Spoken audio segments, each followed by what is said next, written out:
The Kraler pirates had conducted 17 successful raids on civilian freighters without incident. Their standard operating procedure was simple: board the vessel, secure the crew, demand payment for their safe return. Most species paid quickly. Hostages were expensive to maintain, and everyone understood the transactional nature of the arrangement. Then, they boarded the cargo hauler Steady Horizon and made a critical mistake. Captain Marcus Webb stood in the Kraler station's docking bay, hands bound behind his back, while Raid Commander Texvar reviewed the manifest. The pirate's 4 eyes scanned the display with satisfaction. The hauler carried medical supplies worth a considerable ransom. "Your corporation will pay handsomely for your return." Texvar clicked through his translator. "Cooperate, and you'll be home within a week." "I'll cooperate," Marcus said calmly.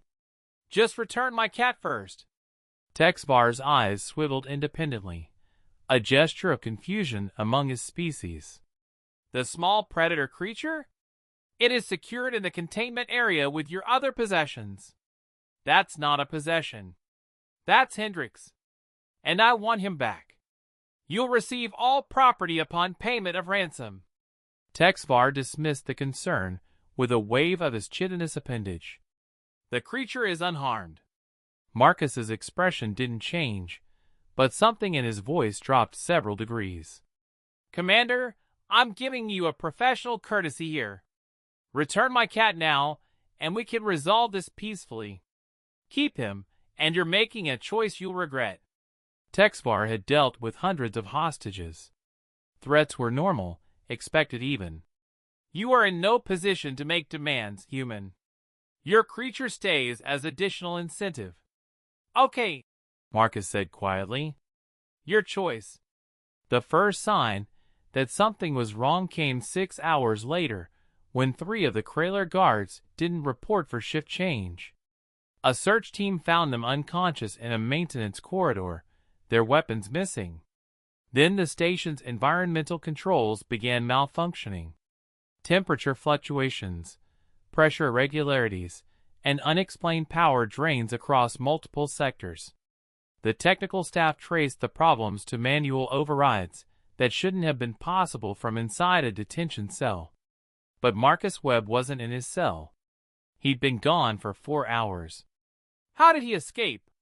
Texvar demanded, reviewing security footage that showed nothing unusual. The cell door had simply opened, and Marcus had walked out during a perfectly timed sensor blackout. "He shouldn't have that knowledge," the security chief insisted. "The detention systems use Kraler military encryption." They found the first breaching charge 20 minutes later, an improvised device constructed from the cargo hauler's medical supplies. Sophisticated, compact, and powerful enough to halt an unshielded section of the station.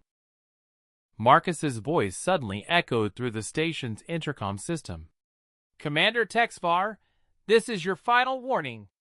Bring Hendricks to docking bay 3 unharmed, and I'll leave peacefully. You have 30 minutes. You're bluffing," Texvar transmitted back.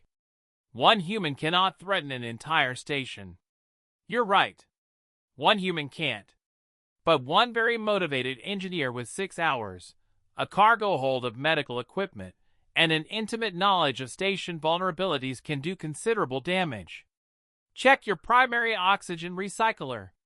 The engineering team rushed to the recycler and found another device, this one already counting down.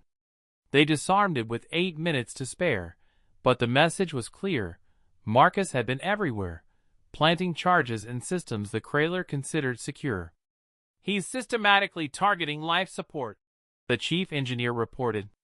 "If these devices detonate, we'll have to evacuate the entire civilian quarter." Texvar finally understood what every human's personnel file mentioned but most species dismissed as hyperbole.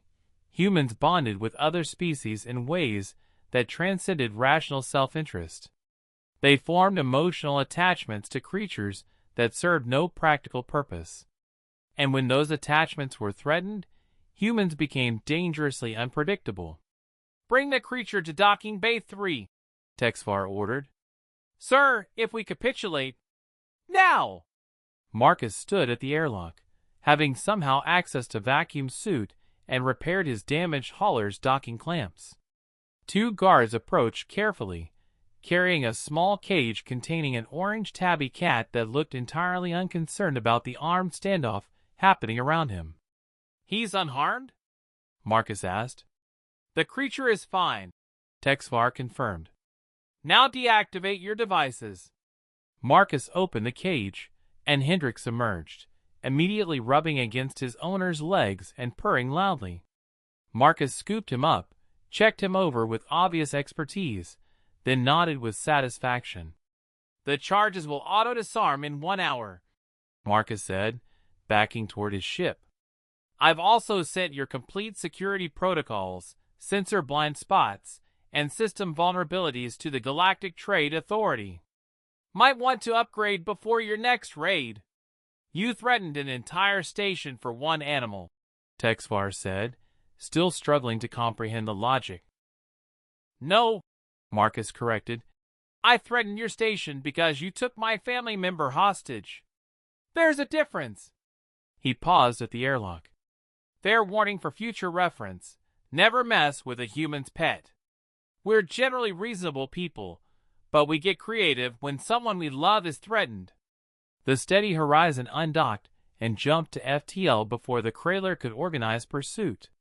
Station engineers spent the next 3 hours locating and disarming 17 additional devices Marcus had planted in critical systems, any one of which could have crippled the station. The story spread quickly through pirate networks. The human who'd infiltrated a fortified station compromised their security and held an entire facility hostage for a small predator animal. Most species found it incomprehensible. But the Krayler learned their lesson. Their updated protocols included a specific provision. Do not take human companion animals hostage. The cost-benefit analysis is unfavorable. It was the most diplomatic way they could phrase. Humans will absolutely burn down your station for a cat. Marcus never paid the ransom.